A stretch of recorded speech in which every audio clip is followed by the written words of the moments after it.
Did Russia, in fact, create the perfect weapon to use against the United States? The New York Times investigates just how the Kremlin hacked and then leaked tens of thousands of emails from the Democratic National Committee and Hillary Clinton's campaign chairman. It also shows that both the DNC and the FBI seem to have mishandled the situation. David Sanger, national security correspondent, who co-wrote the article, here to discuss it all. And David, thank you for being here. Thanks for having me. There is a Watergate comparison here, albeit this being perpetrated by a foreign government. And to be overly simplistic here, what exactly happened? Well, the Watergate comparison is pretty straightforward. 44 years ago, someone broke into the Watergate hotel or office complex and into the Democratic National Committee's headquarters, pried open the door, opened up some file cabinets, and made off with some material that ultimately cost the President of the United States his job.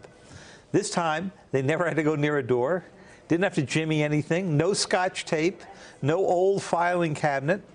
That filing cabinet's down in the basement of the DNC today, which is no longer in the Watergate. And next to it is a little Dell server about the size of your laptop. It's what the Russians went into. They got far more data out of that than the Watergate burglars ever did. Does Russia look at this today and think it was successful? We did what we hoped to accomplish.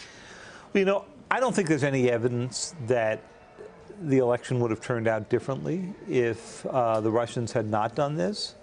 But boy, if you're Vladimir Putin, you're thinking to yourself, let me get this straight.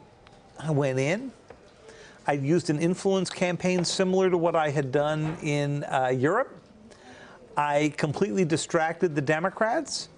And in the end, the candidate I was out to defeat, Hillary Clinton, for whatever reason, lost. And he paid no price so far. It certainly feels as though a checklist has been mostly checked off. I am struck by the lead of this piece, if nothing else, in so much as it seems, as you have said, perhaps, the DNC and the FBI, neither was really covering itself in glory here. It seems remarkable. Why didn't the FBI shout this from the heavens, at least inside the DNC offices? It's a great question, because the FBI came to the DNC in the fall of 2016, got the help desk, ended up talking to a young cybersecurity person who didn't really believe he was talking to an FBI agent, who didn't raise the alarms within the DNC. And the FBI agents didn't really raise the alarm at the upper levels of the DNC either. And it's not like these two groups were really far apart. You can walk between the FBI headquarters and the DNC headquarters on your way to getting a cup of coffee. Surely there was a fair weather day. Yeah, there must have been. Where a house call could have been paid. In your reporting, you wrote essentially that this was a low-cost, high-impact weapon deployed with devastating effectiveness, and that essentially this was a perfect weapon.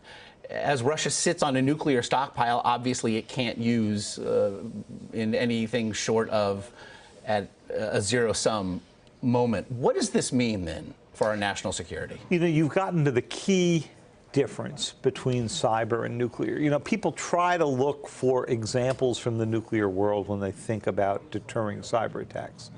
And while all the questions are the same about nuclear, you know, how do you signal the ultimate destruction so that somebody doesn't use it, so forth, all the answers are different in cyber, because cyber you can turn up and down, and you can set it to be just below the level in which you're going to get a military response. And that's what the Russians did here. They knew nobody's going to go to war over some propaganda that they put out. On the other hand, it can be enormously effective. You also wrote that President Obama was briefed regularly, in fact, on this hack. Something else I think that might surprise a lot of people. Didn't name the Russians publicly, obviously didn't react in any sort of public fashion here. No retaliatory measures were taken. Why was the White House so reluctant? Well, a couple of reasons. First, they didn't want to appear to be partisan. They wanted to be entering this on behalf of the United States, but not on behalf of a candidate. Secondly, they thought the president could handle it quietly with Putin during a pull aside and a warning that he gave him in September in a meeting in China, the last time the two of them ever met. They were afraid of the escalation. If they did something before the election, They were afraid the Russians would come back and try to affect the election vote count themselves. Do you feel as though that is a decision that is rude today?